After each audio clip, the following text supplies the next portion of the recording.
Okay, so this is the successful install of my Maxxair fan. As you can see, it doesn't look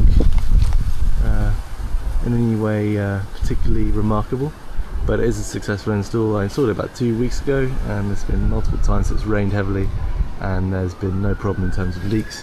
Where I did have leaks problems before, so I can actually talk about that in the video in terms of the mistakes I made and anything you might want to avoid when installing this fan yourself on your own van. The model of this air vent is the 7500K 140, and that's important because actually there are different sizes that you might need to install. Different size of cutout that you might need to do in your van depending on the model. This model, the 7500K 140, requires a 40 by 40 centimeter cutout in the roof. Previously I did a 35 by 35 centimeter cutout, and that fit the fan, but actually the model that I have, the actual air vent housing requires a larger hole of 40 centimeters by 40 centimeters. I'll show a picture here where you can see there's like a wall, and this is where the second wall ends, and that final lip there, that flat surface, is what sits outside of the van. So rewinding to the beginning of the install, I started by creating this wooden frame that I could screw the fan to, so the wooden frame would be inside the van and the screws would come in from the outside, from the top, and into the wooden frame. And this was done because I thought it would be a better method really to make sure that it was a tighter fit, cleaner install, and a tighter fit to the actual van, so the screws could actually go into something and press down into something. I just went to my local timber dealer and bought these, which were 45 millimeters by 45, and then I just cut it to the lengths to make sure that I had a 40 centimeter by 40 centimeter diameter on the inside here, which is what my fan would, at least the frame of the fan, the hole will be this width, 40 by 40 centimeters, and that's what I did wrong as well. I didn't do the right size hole, so yeah, that should be for my fan. You can check with yours, with your Maxxair fan, but it should be, at least in the UK, 40 by 40 centimeters in terms of the inside hole and where the frame fits. So yeah, and these pieces of wood are 45 by 45 in terms of width, and the length of the long pieces here is 49 centimeters here, and 40 centimeters here in terms of the length of the side pieces here, and these two, top and bottom, that the side pieces attached to, are 49. And that I did that so obviously so that it makes a 40 centimeter diameter on the inside. And to attach these pieces of wood, I literally just, basically on the long pieces here, I drilled 2 holes, 5mm holes with a 5mm drill bit, and I put 2 screws in, and these are they. It's basically 5mm width and about I think it's 85mm length, I guess, not including the head. So yeah, as you can see, it went about this deep into the wood. So I just drilled and attached the pieces to a sort of clamp workbench, and I drilled the holes and then screwed in the screws, and that was it. I didn't make a video of it, but basically it was, if you're doing this, you'll probably have a bit of difficulty making it by yourself, just because of the cutting. At least for me, I had a bit of difficulty, so you need an assistant. I had a 2 meter length piece of timber and just cut them to size by making a calculation. So when I was done removing the entire install and starting over again, I just remeasured the hole. So the hole is supposed to be, as I said before, 40 centimeters by 40 centimeters.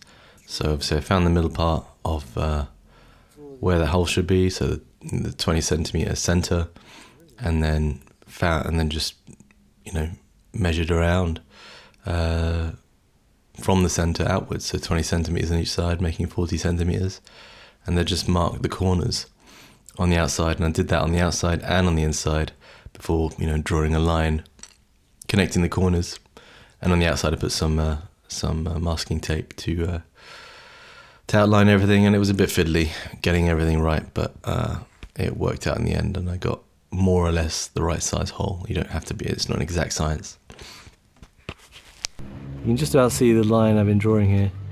I was just following another YouTuber's example by basically drawing the line for the cutout on the inside of the van, and then using a drill bit to drill from the inside on each corner so that I can cut from the outside. So yeah, I did the same as him. I just basically measured the middle. In this case, I could just use the middle drill hole that I already had lined up here, and I just lined up with a tape measure and marked out the middle, marked out the edges, 20 centimeters on each side to make a total of 40, to mark a point. Did that on every side to get the corners, and then just drew a line with a ruler. Then after that I just drilled the holes in every corner, and then and then after that I just used the jigsaw that I had to cut the hole. And it was very awkward, actually, to be honest. I think it had something to do mainly with the fact that it was a really old jigsaw from, I don't know, the 80s or something. Well, this is the cut here, and you can see it's just on the outside of this inner rim here of the frame, the air vent. It's it's a very rough cut, but it basically fits, and it should hopefully this gap will kind of be closed when everything is kind of squashed together by the nails into the block of wood on the other side.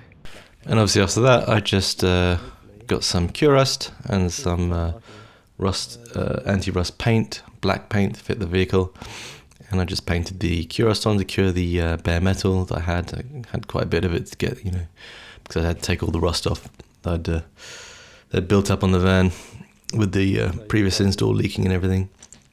Okay, now for the next bit, which is to put mastic. Ow!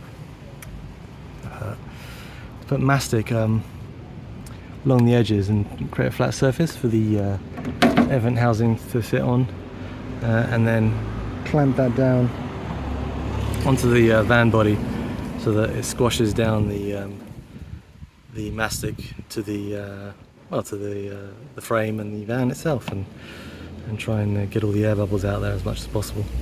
So that's what I'm going to do now. As you can see, what I've got left, I started off with a 10 meter roll of mastic, and I did about 5 to 6 layers. As you can see there, you can see the layering. Maybe around 5 layers on this side and 6, some maximum 6 on this side. What I did is because there's a bump here, I put some extra padding, maybe 2 extra layers with little strips here, bam, bam, and then sequentially overlapped the corners. So once overlapped on this corner, once overlapped on this corner, but when putting this way, so everything's overlapped basically. Hopefully that works. And here I was just removing the protective tape off the mastic to put the housing on, and there's some nails sticking out there. You can just ignore that if you're not doing a reinstall, because obviously I had drill holes that I had to line up with the actual fan housing, because I'd already drilled holes in previously that I wanted to line up, didn't want to re-drill new holes. So I put nails through the holes again so that I could line up the housing itself when putting it in place, really. That's the only reason it's there. So you can ignore that, basically just place it on top of the mastic and then drill your pilot holes afterwards. And as you can see here, I clamped the wooden frame that I showed you earlier to the inside of the van, to the actual air vent frame, this housing, as you can see. So I clamped the wooden frame to the outside frame, or outside housing for the van, and I just used 2 clamps. Obviously I had to use some extrusions. You can use wooden kind of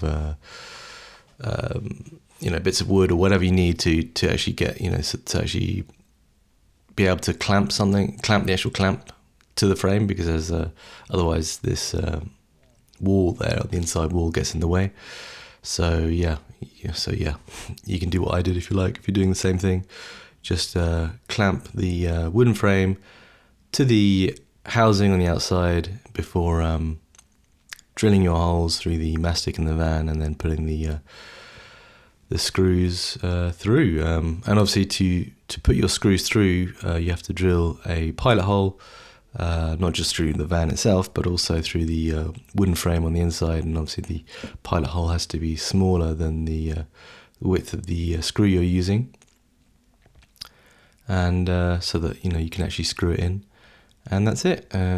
That's what I did. And I did have a bit of trouble, so I did have to end up using some longer screws in some cases, but basically everything worked. And I had these special screws, well, not special, they were basically 4 centimeter long screws that had a sort of lid or suction cup that would basically prevent any water getting in.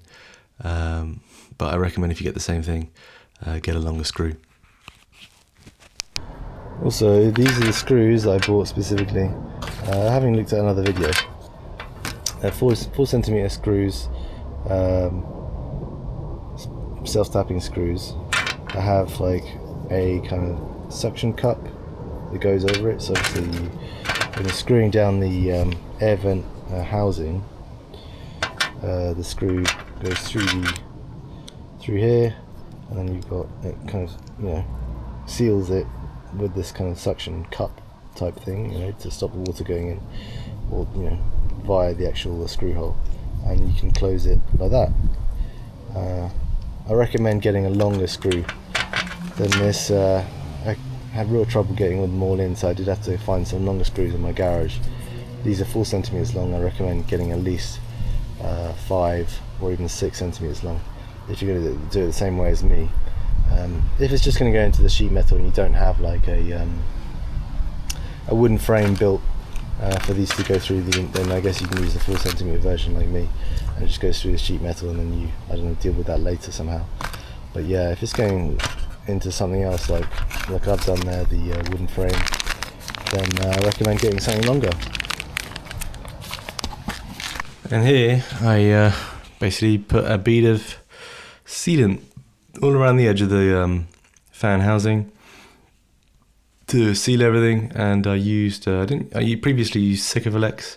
You can see some of the remnants there, but this time I used a different one because I thought it was a bit nicer. It's more flexible. It feels more rubbery. The Sikavolex stuff kind of gets really rigid and just too hard to remove, and it just doesn't feel like, I don't know, I just didn't like it in the end. So I used the Soudal, Soudal, Soudal Fix-All Flexi Sealant Multi-Use, which is in black, hybrid polymer.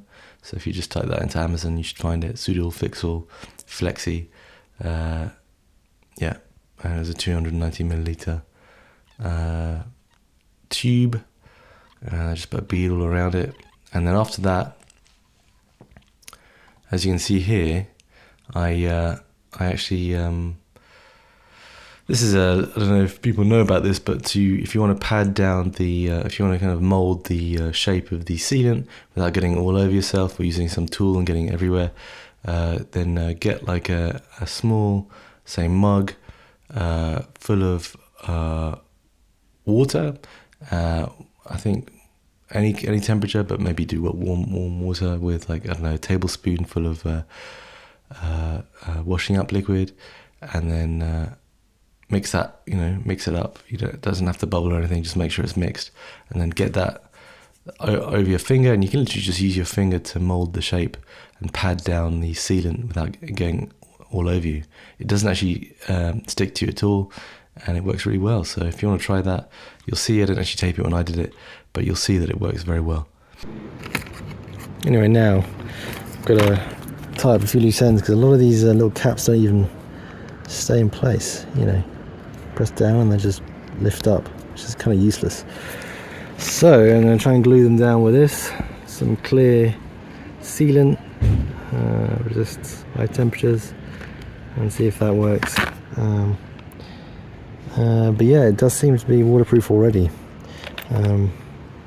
There's been some heavy rain recently and nothing's gone through. So yeah, anyway, that's what I'm going to do now. And that's it. Actually, after that, it was just a case of placing the fan on top of the fan housing and screwing it down, and that was it. Everything was done, everything was sealed, and the job was finished. As you can see, it's raining. I don't know if you can see that, but it's definitely raining. Anyway, just to have a look inside. It was raining much heavier before. The floor's pretty dirty, but it's dry. And I don't see any leaks here. So it looks like it's been a successful install. And yeah, just to kind of demonstrate that the plan looks like it worked. Yeah, so now I can clean up the van without it getting completely soggy and messy all over again, which is great news.